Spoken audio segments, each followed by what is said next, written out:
Bayangkan jika besok pagi kamu bangun dan seolah-olah ada sihir yang bekerja, kenyataanmu mulai terbentuk persis seperti yang kamu inginkan. Uang mengalir deras, peluang bermunculan, pintu-pintu terbuka. Terdengar mustahil, bukan? Tapi itulah yang orang-orang katakan kepadaku ketika aku memulai. Dan justru kegilaan itulah yang mengubah segalanya. Apa yang akan aku bagikan sekarang mungkin terdengar tidak masuk akal bagi mereka yang terbiasa berpikir kecil. Tetapi jika kamu menerapkannya, bahkan minggu ini hidupmu bisa mulai bergerak ke arah yang sepenuhnya baru. Aku menemukan dengan cara yang tidak akan pernah kulupakan bahwa pikiranku adalah pusat operasi ilahi. Dan ketika aku mengatakan ilahi, aku tidak berbicara tentang sesuatu yang jauh, terlalu mistis, atau tidak dapat dijangkau. Aku berbicara tentang kekuatan kreatif yang nyata, hadir, selalu berkembang, dan mencari cara untuk mengekspresikan dirinya secara lebih lengkap. Proses ini tidak pernah berhenti, tidak pernah mengambil cuti, dan tidak bergantung pada keadaan luar.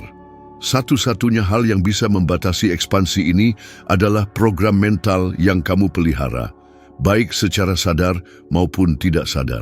Yang paling menarik adalah, selama sebagian besar hidupku, aku menggunakan kekuatan yang sama ini untuk melawanku sendiri. Aku tidak menyadarinya, tetapi pikiranku memberikan perintah langsung pada proses ini. Dan karena aku menghabiskan hari-hariku dengan khawatir, mengeluh, memprediksi masalah, coba tebak apa yang kuciptakan.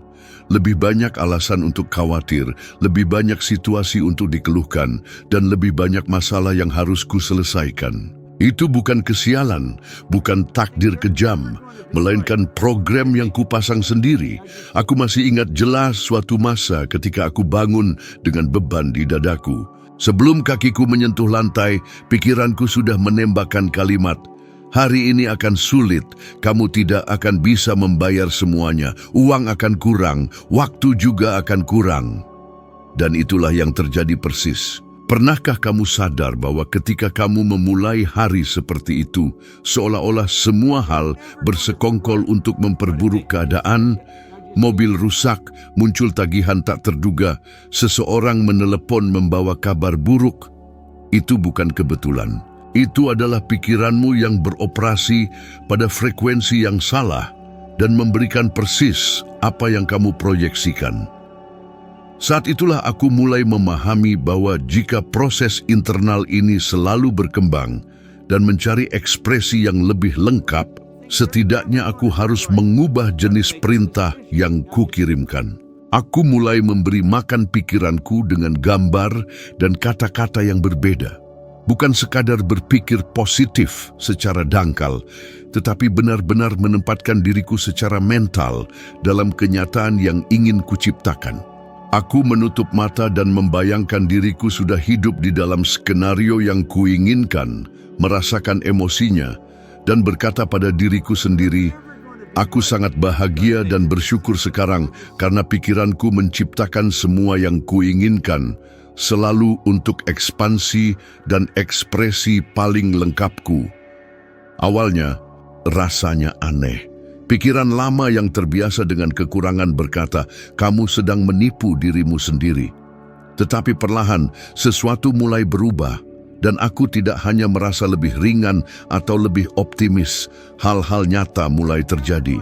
Aku mulai menarik peluang yang sebelumnya terlewat, bertemu orang-orang yang memiliki jawaban atau jalan yang kubutuhkan, dan menemukan solusi kreatif untuk masalah yang dulu membuatku lumpuh. Intinya adalah, pikiranmu sudah menciptakan kenyataanmu sekarang, tepat pada saat ini. Pertanyaannya adalah, apakah kamu memberinya proyek untuk ekspansi atau proyek untuk sekadar bertahan hidup? Jika itu proyek bertahan hidup, ia akan menciptakan lebih banyak tagihan yang harus dibayar, lebih banyak kesulitan, lebih banyak kekurangan waktu. Tetapi jika itu proyek ekspansi, ia akan membuka pintu, menciptakan koneksi, dan menunjukkan jalan yang bahkan belum kamu ketahui ada. Ketika aku memahami ini, Aku menyadari bahwa kuncinya bukanlah menunggu sesuatu yang baik terjadi, melainkan mengambil kendali atas proses kreatif internal. Aku menjadi sangat waspada terhadap pikiranku, dan setiap kali aku menyadari bahwa aku sedang terhubung dengan kekhawatiran atau kekurangan, aku berhenti dan menggantinya dengan gambar dan afirmasi yang selaras dengan apa yang ingin kuciptakan. Itu seperti mengoreksi arah kapal. Perubahan kecil hari ini, tetapi seiring waktu membawaku ke tujuan yang sepenuhnya berbeda. Dan mungkin bagian yang paling kuat adalah bahwa ketika kamu mulai beroperasi dalam keadaan ini, kamu tidak perlu lagi memaksa hal-hal terjadi. Mereka mengalir begitu saja karena kamu berhenti mensabotase pekerjaan pikiranmu sendiri. Dan ketika itu terjadi, meskipun kamu tidak memahami semua detailnya, kamu merasakan sesuatu yang jauh lebih besar sedang bekerja untukmu. Saat itulah kamu menyadari bahwa memprogram ulang pikiran bukanlah kemewahan atau sekadar latihan motivasi. Itu adalah masalah hidup jika kamu ingin menjalani kehidupan yang melimpah, bukan hanya pertarungan tanpa akhir. Cara kamu melihat dirimu sendiri dalam diam pikiranmu adalah kekuatan paling menentukan dalam seluruh hidupmu. Itulah yang menentukan apa yang kamu yakini pantas kamu dapatkan, apa yang kamu terima, apa yang kamu kejar, bahkan apa yang kamu tolak. Aku tumbuh dengan citra diri yang miskin, dan aku tidak hanya berbicara tentang uang, aku berbicara tentang cara aku memandang diriku sendiri.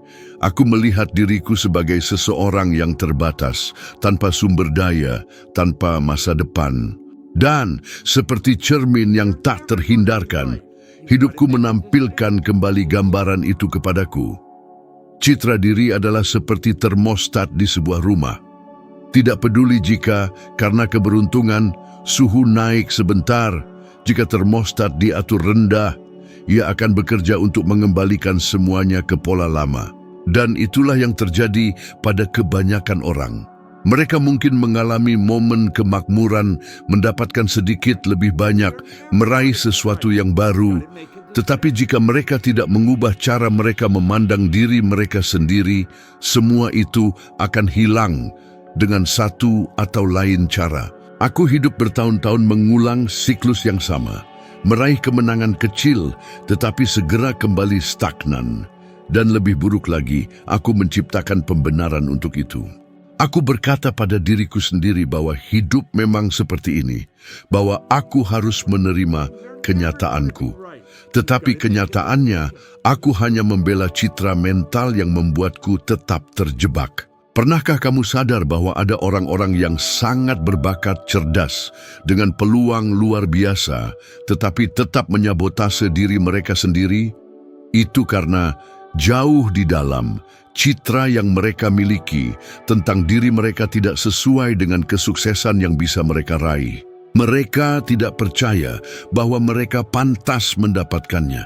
Dan di sisi lain, ada orang-orang yang memulai dengan hampir tidak punya apa-apa, tetapi membawa citra kemenangan yang begitu kuat sehingga dunia, cepat atau lambat, harus tunduk padanya. Perubahan besar bagiku terjadi ketika aku menyadari bahwa tidak cukup hanya mengubah apa yang kulakukan. Aku harus mengubah siapa yang aku yakini diriku. Aku mulai membayangkan diriku berbeda. Aku mulai menciptakan dalam pikiranku aku yang sudah hidup dalam skenario yang kuinginkan. Aku membayangkan diriku bernegosiasi, bepergian, membantu orang lain, merasa percaya diri. Awalnya itu tampak seperti fantasi. Tetapi sedikit demi sedikit, gambaran itu menjadi begitu alami, sehingga ketika aku memikirkan masa depan, aku tidak bisa lagi melihat diriku sebagai pria terbatas yang dulu. Aku ingat satu situasi khusus. Aku diundang untuk berbicara dengan sekelompok pengusaha, dan reaksiku pertama adalah berpikir, aku tidak cukup baik untuk berada di sana. Tetapi saat itu, aku menyadari bahwa ini adalah citra diri lama yang mencoba mengambil kendali. Jadi aku menarik napas dan bertanya, bagaimana versi baru diriku akan bereaksi? Jawabannya jelas, ia akan menerima undangan itu. Aku pergi, dan keputusan itu menempatkanku dalam kontak dengan orang-orang dan peluang yang sepenuhnya mengubah jalanku. Ketika kamu mulai menyesuaikan citra dirimu, keputusan berubah, percakapan berubah, bahkan orang-orang di sekitarmu mulai berubah. Seolah-olah dunia merespons termometer internal barumu, dan yang paling menakjubkan adalah kamu tidak perlu menunggu sesuatu di luar berubah untuk memulai. Kamu bisa memulai sekarang, menciptakan dalam pikiranmu versi dirimu yang paling agung dan memberi makan citra itu setiap hari sampai ia menjadi begitu nyata sehingga tidak ada lagi ruang untuk kembali ke yang dulu. Dan mungkin kamu belum menyadarinya, tetapi citra itu yang akan menentukan seberapa banyak kelimpahan, cinta, kesehatan, dan peluang yang akan kamu izinkan masuk ke hidupmu. Karena pada akhirnya, dunia tidak memberimu apa yang kamu inginkan. Dunia memberimu apa yang kamu yakini dirimu. Kamu tahu bahwa kebanyakan orang hidup terjebak dalam siklus diam-diam dari kekurangan yang terulang tahun demi tahun. Dan yang paling menarik bagi mereka, siklus ini tampak sepenuhnya normal. Kita tumbuh mendengar kalimat seperti uang tidak tumbuh di pohon. Kamu harus bekerja keras untuk bertahan hidup, atau lebih baik punya sedikit tetapi aman. Dan tanpa disadari, gagasan ini membentuk pilihan kita, emosi kita, dan terutama pola keuangan kita. Itu sebabnya banyak orang sampai akhir bulan tanpa uang, bahkan ketika mereka menghasilkan lebih banyak daripada sebelumnya. Aku mengalami ini sendiri. Sebelum mengubah pola pikirku, aku menghabiskan terlalu banyak energi memikirkan apa yang tidak kumiliki, tentang tagihan yang akan jatuh tempo, tentang masalah yang mungkin muncul. Aku tidak menyadari bahwa dengan terus memfokuskan perhatian pada apa yang kurang, aku sedang memberi makan dan memperkuat persis hal yang ingin kuhindari.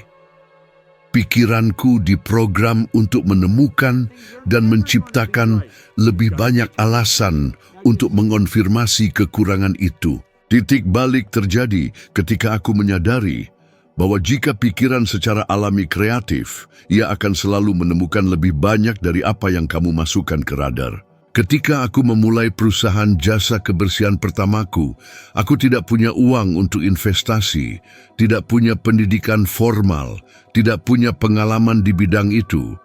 Satu-satunya yang kumiliki adalah gagasan yang jelas dalam pikiranku, ekspansi. Aku membayangkan diriku memiliki lebih banyak klien, menghasilkan lebih banyak, berkembang.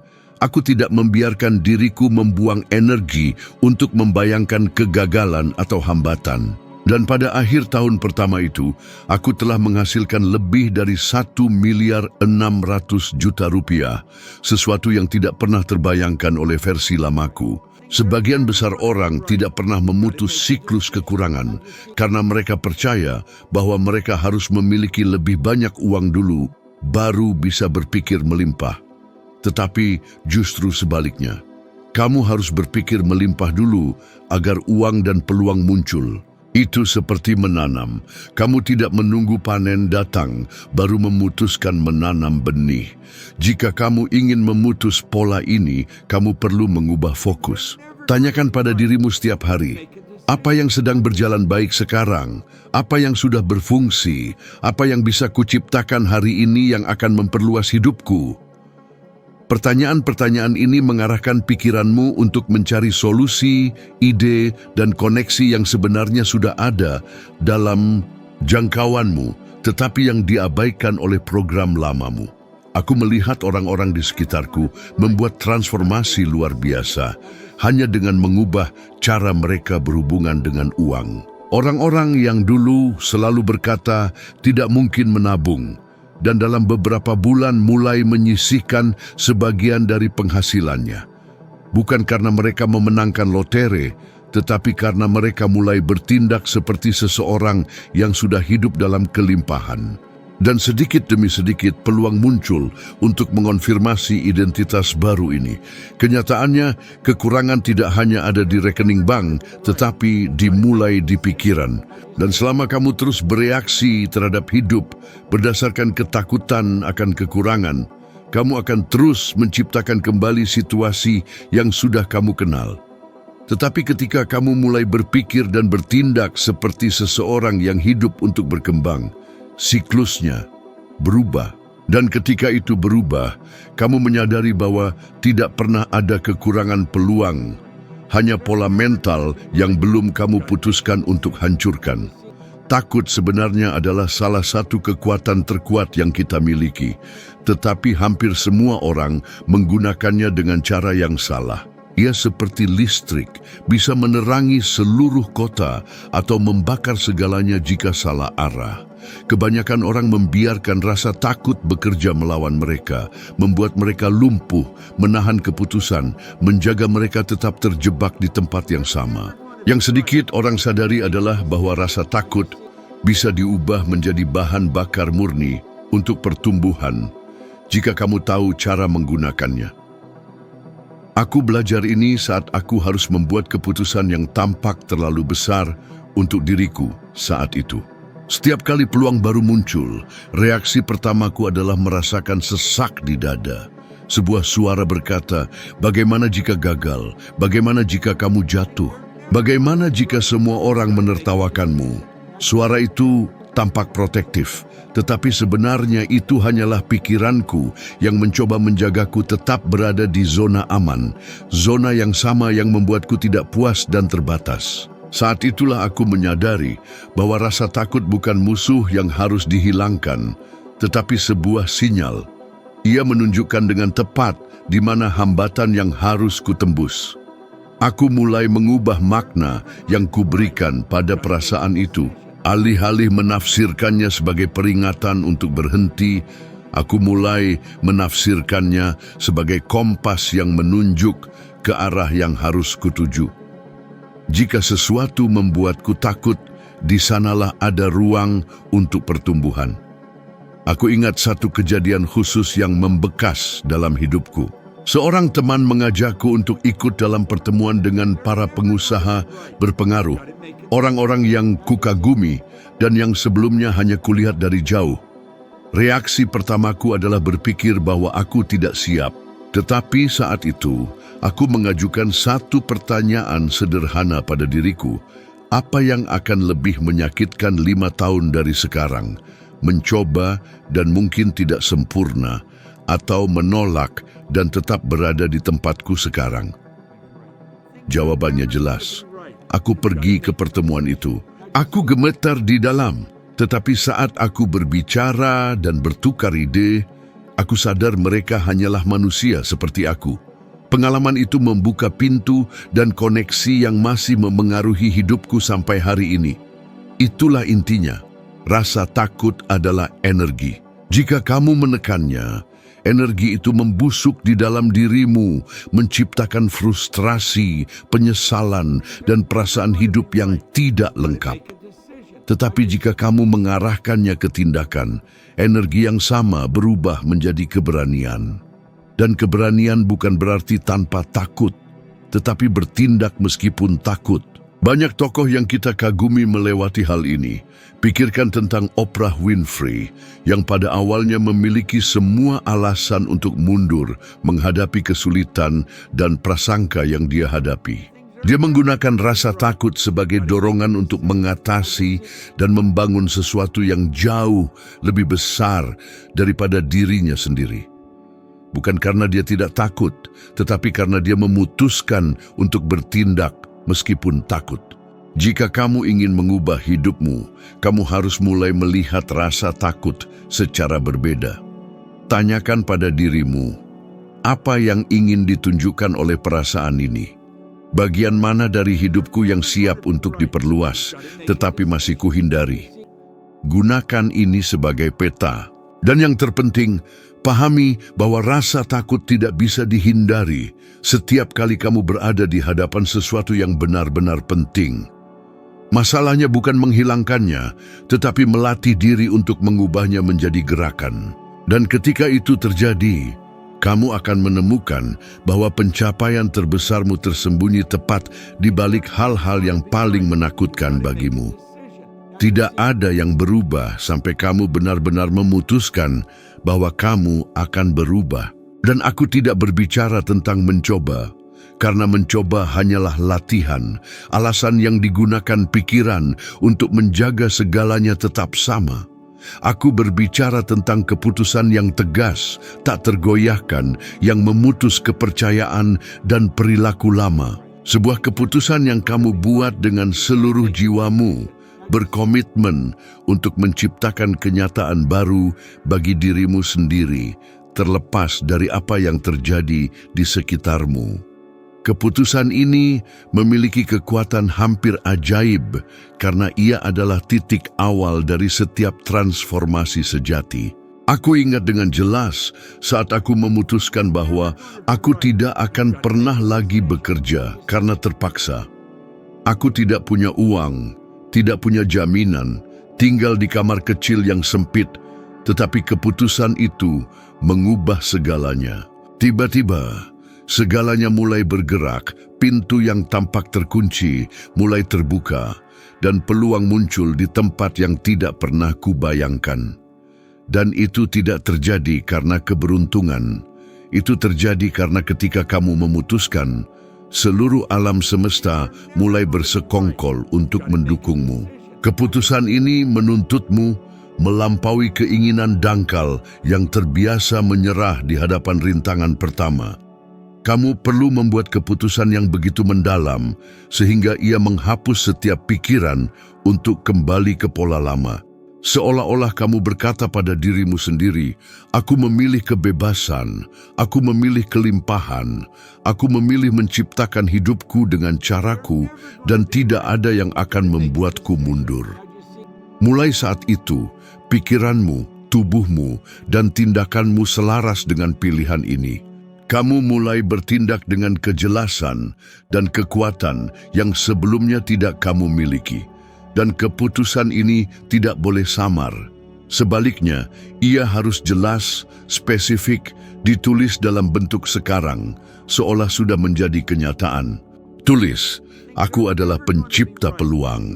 Aku memiliki pikiran terbuka untuk kemakmuran. Aku menjalani hidup penuh kesuksesan dan kepuasan. Bacalah kalimat ini setiap hari. Duduk bersama mereka, rasakan emosinya seolah-olah kamu sudah mencapai apa yang kamu inginkan. Ini adalah bahasa otak untuk mengubah keinginan menjadi kenyataan. Jika ada satu hal yang harus kamu bawa dari video ini, inilah dia. Uang selalu tersedia untukmu, tetapi ia merespons frekuensimu. Selaraskan pikiran dan emosimu agar bergetar dalam kelimpahan, dan alirannya tidak akan pernah terhambat lagi. Sekarang, jika kamu ingin naik satu tingkat lagi dalam evolusimu dan menjadi 1% lebih baik dari dirimu sekarang, video berikutnya yang muncul di layar ini adalah untukmu. Terima kasih sudah berada di sini bersamaku dan aku menunggumu di sana.